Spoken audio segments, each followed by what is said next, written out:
नमस्कार, दर्श न्यूज में आपका स्वागत है। मैं हूं आपके साथ विशाल। बिहार विधानसभा का सेकेंड फेज का जो वोटिंग है वो खत्म हो गया है और हमने दिन भर आपको बताया कि कितने कितने प्रतिशत वोटिंग हुआ है। तो अब हम बताने जा रहे हैं एग्जिट पोल।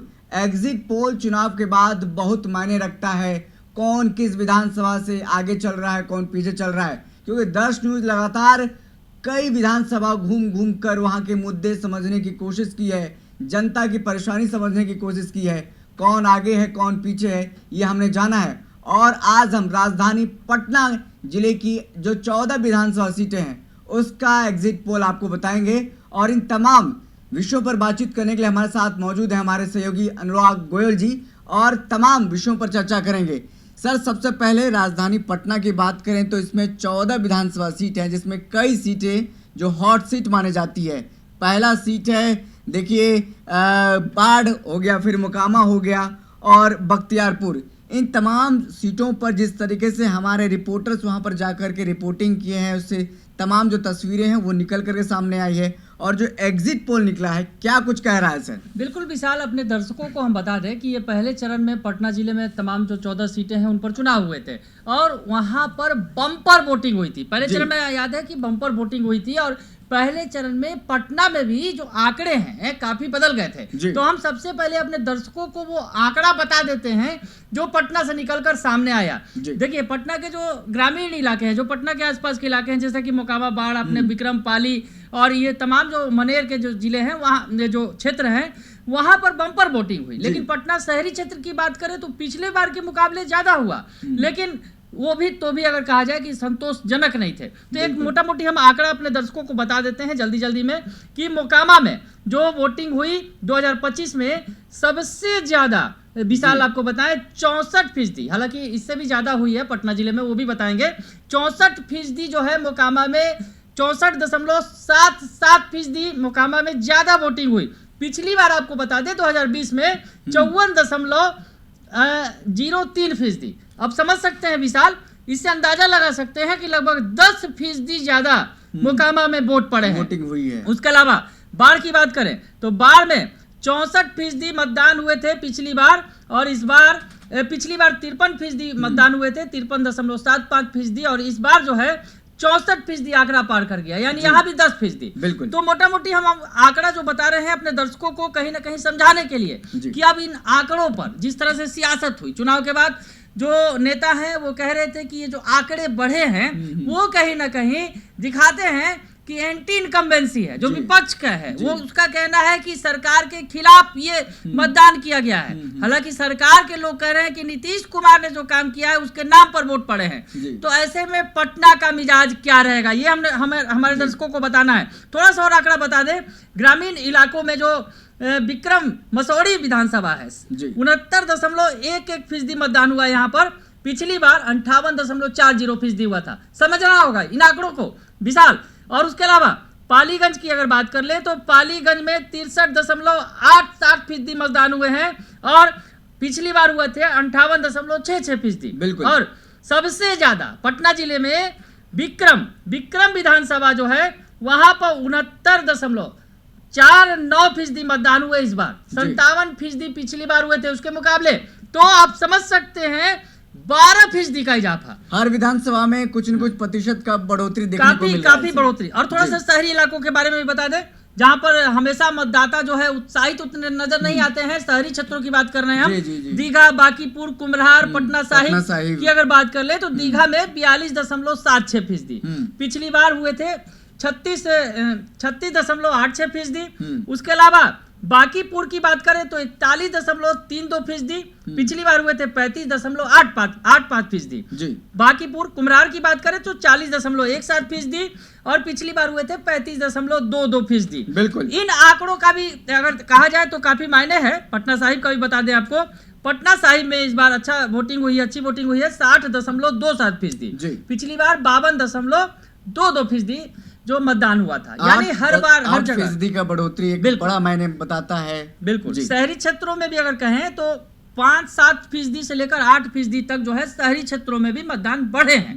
तो ऐसे में अब इन मतदान का क्या असर होगा इन मतदाताओं में, जहां एक तरफ पक्ष का कहना है कि ये जो हमारा काम है उसको देखकर जनता ने उत्साहित महिलाओं ने होकर ज्यादा वोटिंग हाँ। किया है इस बार, ये कहना है बिल्कुल सत्ता पक्ष का। बिल्कुल इस बार ये भी देखना होगा विशाल, एसआईआर जिसकी चर्चा जी, लगातार हुई कि एसआईआर का असर पड़ा है, और एसआईआर में जिस तरह से नाम काटे गए, एसआईआर में नाम काटे गए 65 लाख लोगों के, तो ऐसी स्थिति में ये भी कहना है लोगों का कि एसआईआर में जो नाम कटे, जो फर्जी नाम थे, तो वो आंकड़ों को खराब करते थे, उससे भी आंकड़ा दुरुस्त हुआ है।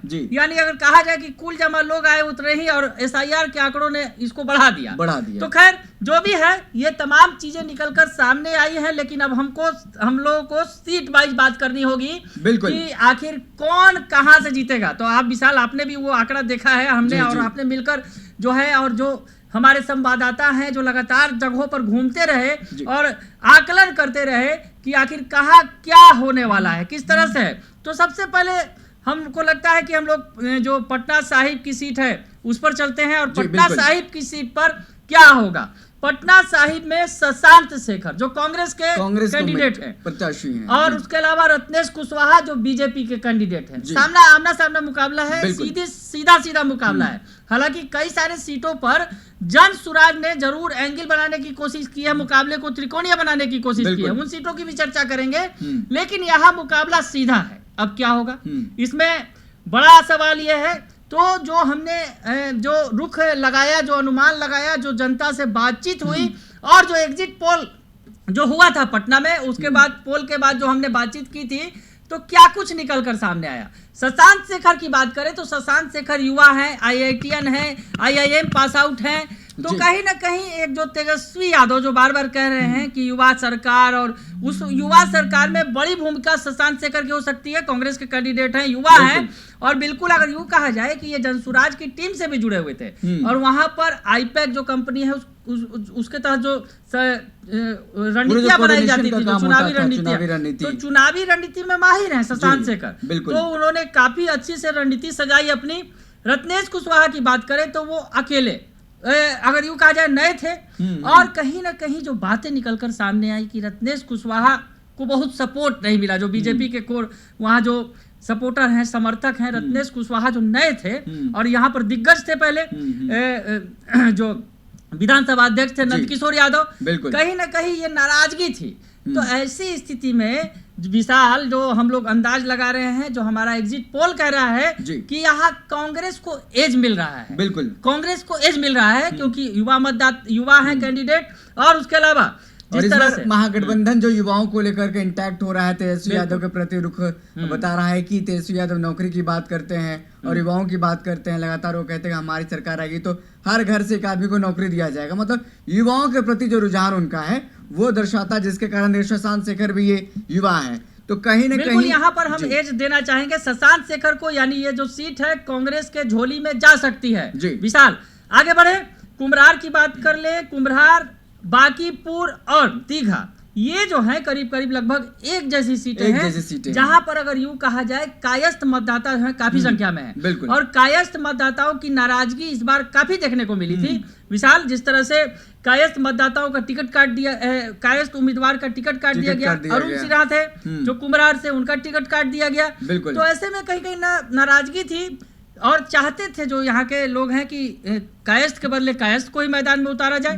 नवीन सिन्हा के जो बेटे हैं नितिन नवीन, वो बांकीपुर से हैं, बीजेपी के कैंडिडेट हैं, और रेखा गुप्ता उनके मुकाबले में है। अब यहाँ क्या होगा, यहाँ ये कायस्थ समाज से आते हैं नितिन नवीन, और यहाँ पर जो है ये एकदम बीजेपी का अगर यूं कहा जाए कि गढ़ माना जाता है। यहाँ कई बार से विधायक हैं नितिन नवीन जी, और कहीं ना कहीं देखें रेखा गुप्ता करके थोड़ा सा तो फाइट को यहाँ पर टफ कर दिया है। बिल्कुल मुकाबला जरूर जबरदस्त हुआ है, और बांकीपुर में इस फैक्टर का जो हमने कहा कि जिस तरह से कायस्थ मतदाताओं की नाराजगी है, उसका असर यहाँ देखने को मिल रहा है, बांकीपुर में है। और अंततः नितिन नवीन की जीत होगी, लेकिन मामला काफी करीबी होगा, और मामला कहीं ना कहीं जो है नितिन नवीन को परेशानी का सामना करना पड़ रहा है। जो नेक टू नेक फाइट है वो यहाँ पर देखने को मिल रहा है बांकीपुर। तो यहाँ नितिन नवीन जीतते नजर आ रहे हैं। हम बात कर ले कुम्हरार की। कुम्हरार में संजय गुप्ता जो बिल्कुल नया चेहरा है, बीजेपी की तरफ से उतारे गए हैं। और कुम्हरार में ही सबसे ज्यादा जो कायस्थों का गुस्सा है कुम्हरार सीट को ही लेकर सीट को लेकर के, तो कुम्हरार पता साफ कर दिया गया, तो उनके बिल्कुल। बदले में नए उम्मीदवार तो को दिया संजय गया। गुप्ता को उतारा गया, बनिया समाज से जी। हैं। और उसके अलावा कांग्रेस की तरफ से डॉक्टर इंद्रदीप चंद्रवंशी और डॉक्टर केसी सिन्हा जनसुराज।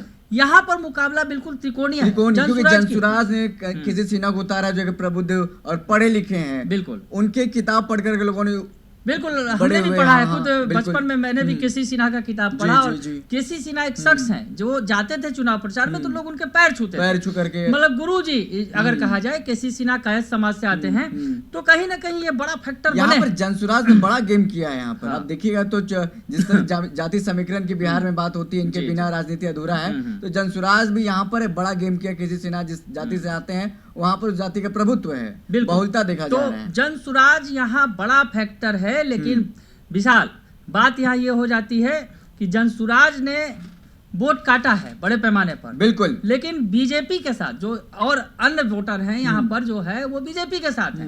कायस्थ समाज की नाराजगी जरूर है।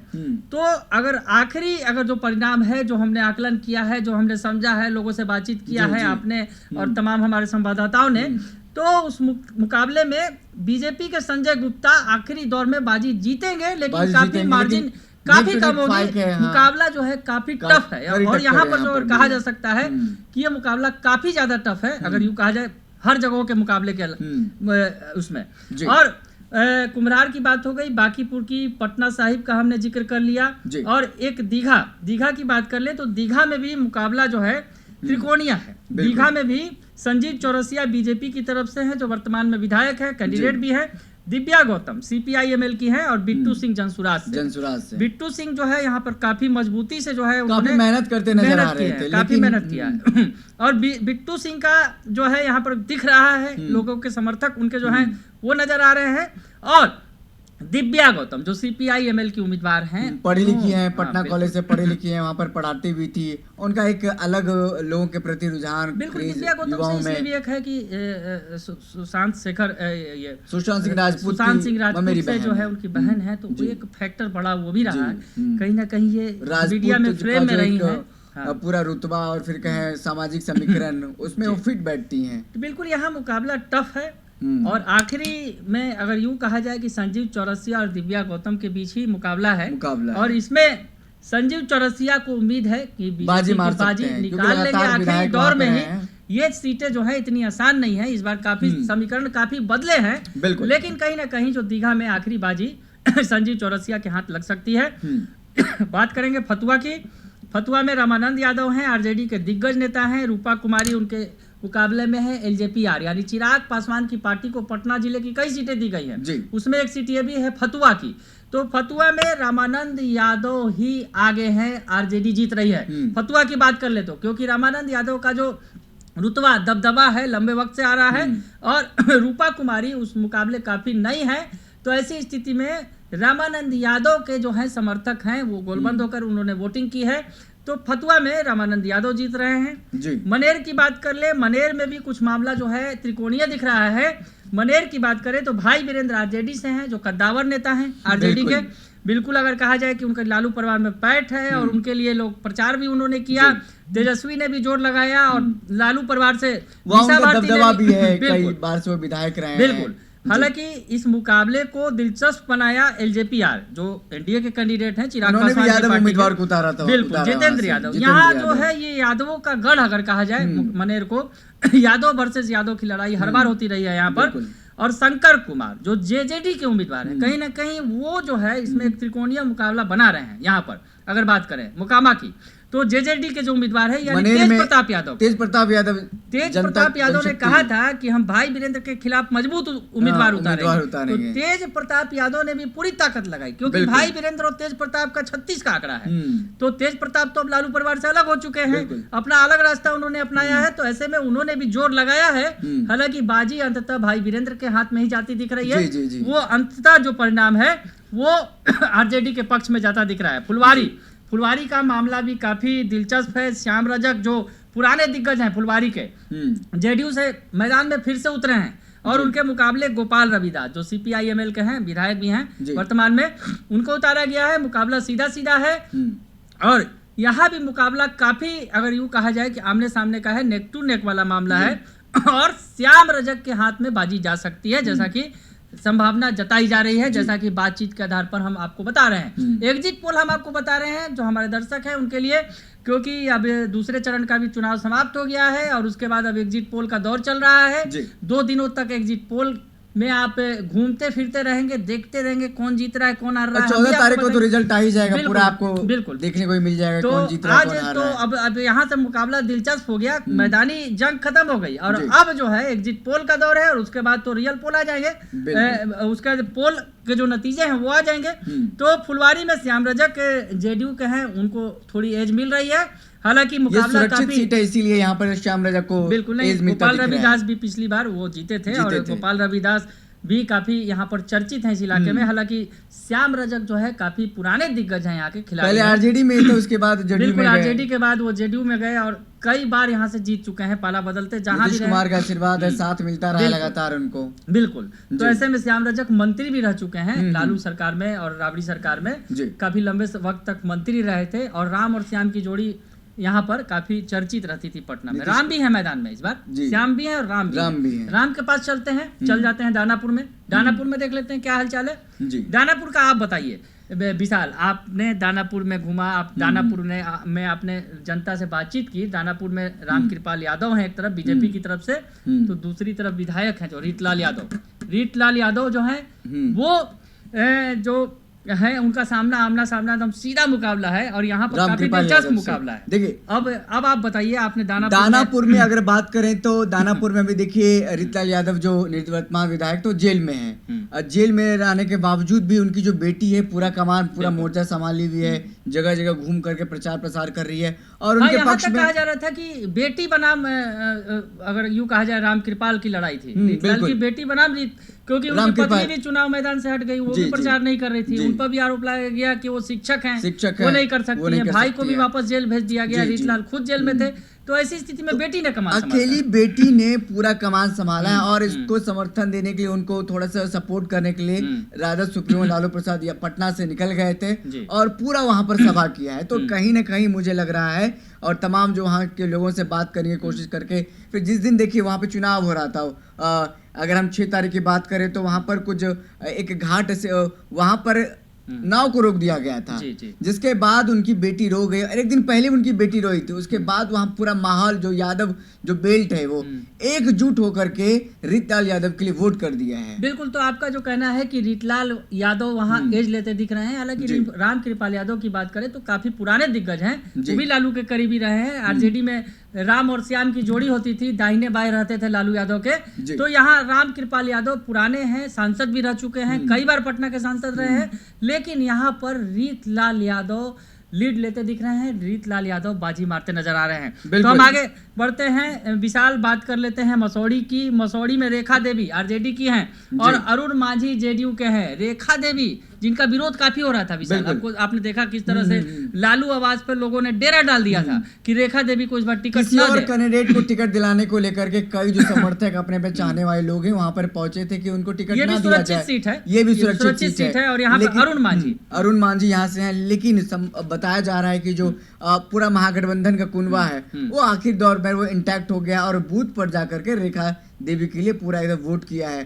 खास तौर पर कुर्मी कुशवाहा का भी वो अलग बेल्ट है, उन लोगों ने भी वहां पर रेखा देवी को पूरा समर्थन दिया है। तो साफ तौर पर यहाँ पर कहा जा सकता है कि रेखा देवी यहाँ से निकल रही हैं। बिल्कुल, तो मसौड़ी में रेखा देवी यानी आरजेडी जीतती नजर आ रही है। पालीगंज की बात कर ले तो पालीगंज में चिराग पासवान को सीट दिया गया है, सुनील कुमार उनके कैंडिडेट है एलजेपीआर के, और संदीप सौरभ जो वर्तमान में विधायक हैं सीपीआई-एमएल के उम्मीदवार बनाए गए हैं। तो यहाँ पर जो स्थिति है, अगर यूं कहा जाए कि पालीगंज विधानसभा में संदीप सौरभ एज लेते नजर आ रहे हैं, संदीप सौरभ बाजी मारते नजर आ रहे हैं और संदीप सौरभ जो है एक युवा उम्मीदवार के तौर पर काफी चर्चित भी रहे हैं, शिक्षकों की आवाज लगातार उठाते रहे हैं संदीप सौरभ। तो ऐसे में संदीप सौरभ एक पढ़े लिखे भी उम्मीदवार है और यहाँ पर जीत चुके हैं और इस बार भी उनकी जो है एज वो लेते नजर आ रहे हैं, यानी बिल्कुल। जीतते नजर आ रहे हैं। पालीगंज की बात हो गई। विक्रम विधानसभा की हम बात कर ले। विक्रम विधानसभा में सिद्धार्थ सौरभ जो बीजेपी के कैंडिडेट हैं, पिछली बार कांग्रेस के कैंडिडेट कांग्रेस के थे, कैंडिडेट चुनाव थे। जीते थे जी। लेकिन इस बार उन्होंने पाला बदल लिया। पाला उसी समय बदल लिया था जब नीतीश सरकार गिर रही थी, उस वक्त ही नीतीश का साथ दे दिया था। फ्लोर टेस्ट की बारी थी, उससे फ्लोर सरकार टेस्ट, बचाने की बारी बिल्कुल। थी। उस वक्त से सिद्धार्थ सौरभ ने पाला बदल लिया था और उस वक्त से ही तय हो गया था कि वो कांग्रेस छोड़कर बीजेपी के साथ जाएंगे और बीजेपी ने उन्हें टिकट दिया है। और अनिल कुमार कांग्रेस के, यहाँ भी मुकाबला बड़ा दिलचस्प है, टक्कर का मामला, नेक टू नेक फाइट यहाँ पर भी तो देखने को मिल विशाल रहा है। आपने भी इस सीट पर शायद दौरा किया था, आप गए थे, आपने बातचीत की थी लोगों से, आपको क्या लगता है यहाँ पर क्या देखिए, है? मुझे लग रहा है जिस तरीके से बातचीत हुई है और फिर जिस तरीके से चुनाव के दिन, वोटिंग के दिन हमने देखा है, तो वो परसेंटेज जो है वो अनिल कुमार के पक्ष में ज्यादा दिख रहा है। क्योंकि इससे पहले अगर बीजेपी की बात करें तो बीजेपी के जो सिद्धार्थ सौरभ है वो पहले कांग्रेस में थे, वहां पर कांग्रेस के वोटर अच्छे खासे हैं और अब कांग्रेस को ही वोट करने वाले हैं, यानी अनिल कुमार को वोट करने वाले हैं। कांग्रेस यहाँ से एज लेती हुई तो नजर आ रही है। विक्रम विधानसभा में कांग्रेस जीत सकती है। तो एग्जिट पोल हम आपको बता रहे हैं, पटना जिले की 14 सीटों का हालचाल बता रहे हैं। हमारे संवाददाताओं ने जो दौरा किया, हमारे संवाददाताओं ने जो लोगों से बातचीत की, उसके आधार पर जो नतीजे पर हम पहुंचे हैं वो आपको बता रहे हैं।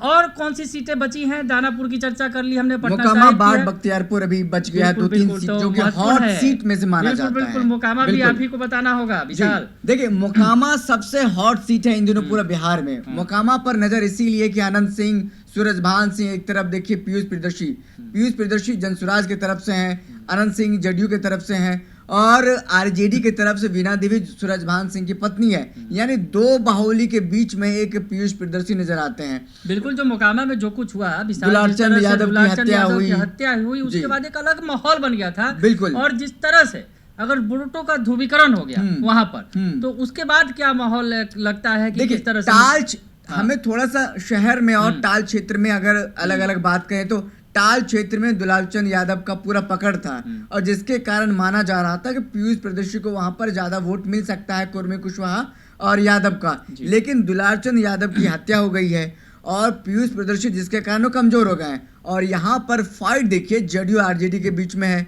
आनंद सिंह के धानुक समाज की बड़ी भूमिका होती है। धानुक समाज से आते हैं पीयूष प्रियदर्शी जो जनसुराज के कैंडिडेट हैं और कहीं ना कहीं उनके साथ दुलारचंद यादव खड़े थे। तो यादव वोटर भी गोलबंद कहीं ना कहीं हो रहे थे टाल क्षेत्र में, दबदबा था। लेकिन यहाँ पर ये बात हमें समझने वाली है कि यहाँ पर अब आन बान शान की लड़ाई हो गई है। क्योंकि दुलारचंद यादव की हत्या के बाद लोगों को लग रहा है कि अगर हम पीयूष प्रियदर्शी को वोट देंगे, पीयूष प्रियदर्शी जीत नहीं पाएगा तो हमारा वोट नुकसान हो जाएगा। तो जिसके कारण सारा जो लोग हैं, भूमियार हो, यादव हो या फिर कुर्मी कुशवाहा के जो लोग, धानुक समाज के लोग हैं, वो वीणा देवी की तरफ यानी सूरजभान सिंह की तरफ शिफ्ट हो गया है। तो यहाँ मुझे लग रहा है कि इस बार आनंद सिंह जो है 50-50 के मामले में, हर बार तो वो जीत जाते रहे हैं, निर्दलीय भी जीत जाते रहे, लेकिन इस बार यहाँ पर आनंद सिंह का पलड़ा थोड़ा कमजोर लग रहा है क्योंकि एक माहौल जो उनके खिलाफ बन गया कि गोली इन्होंने चलवाई, इसी के काफिले में गोली चली दुलारचंद यादव की। आनंद सिंह की बात करें या फिर वीणा देवी, दोनों भूमियार समाज से ही आते हैं। बिल्कुल। तो ऐसे में मुकाबला तो उधर बराबरी का हो गया। लेकिन जिस तरह से जो तीसरा कोण जो है धानुक समाज और यादव समाज की भी वहाँ बड़ी भूमिका है। तो ऐसी स्थिति में आपका कहना है कि एज वहां पर मुझे लग रहा है कि सूरजभान सिंह को एज देना ज्यादा जरूरत होगा क्योंकि अभी देखिए अगर मैं ये बात कह रहा हूँ कि सूरजभान सिंह को एज दे रहे हैं तो कई लोग कहेंगे नहीं। यहाँ पर सबसे ज्यादा है कहना बड़ा मुश्किल है। बिल्कुल, मुझे जैसा लगता है कि जैसा आप बता रहे हैं, जैसा हमने बातचीत भी की कि यहाँ सबसे ज्यादा मुश्किल है कि या तो अनंत सिंह या वीणा देवी।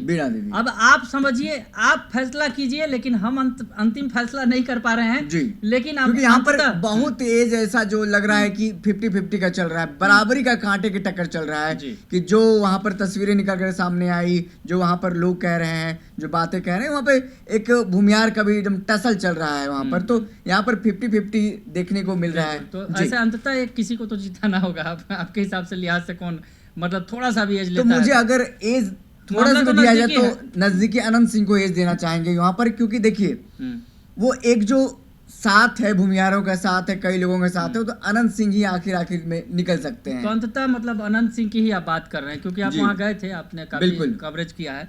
तो अनंत सिंह वहां से अंतिम दौर में मतलब या यूं कहा जाए कि एकदम आखिरी और बराबरी के मुकाबले में निकल सकते हैं। बिल्कुल। चलिए, तो अनंत सिंह जीत सकते हैं। बाढ़ की बात कर ले, लल्लू मुखिया वर्सेस सियाराम सिंह, वहां के बारे में भी आप बताइए क्योंकि लल्लू मुखिया, कन्वीर सिंह यादव और लल्लू मुखिया आखिरी वक्त में इन्हें टिकट मिला था, काफी लंबे समय से प्रयासरत थे और लल्लू मुखिया के बारे में भी वो बाहुबली छवि के ही कहे जाते हैं, और दूसरी तरफ सियाराम सिंह नया चेहरा, डॉक्टर सियाराम सिंह नया चेहरा है, क्योंकि यहाँ पर तो ज्ञानेंद्र सिंह ज्ञानू लगातार बीजेपी ने जीते नया रहे। प्रयोग किया है। ज्ञानेंद्र सिंह ज्ञानू जो कि 2005 से लगातार विधायक रहे हैं, एक जदयू से विधायक रहे हैं, फिर बीजेपी में वो आए, वो बीजेपी का गढ़, लेकिन इस बार उनका टिकट काट दिया है बीजेपी ने और उनको हटा दिया। तो वहां पर जो उनके वोटर हैं, उनके जो समर्थक हैं, इस बात से नाराज हैं कि ज्ञानेंद्र सिंह ज्ञानू जो कि वहां पर प्रबुद्ध व्यक्ति थे, वो अच्छा वहां पर दावेदार। ज्ञानू रोते भी नजर आए थे, भावुक भी हो गए थे, जो आई थी तस्वीरें भी आई थी निकल के, हमने दिखाया भी था। तो इसके कारण मुझे लग रहा है कि देखिए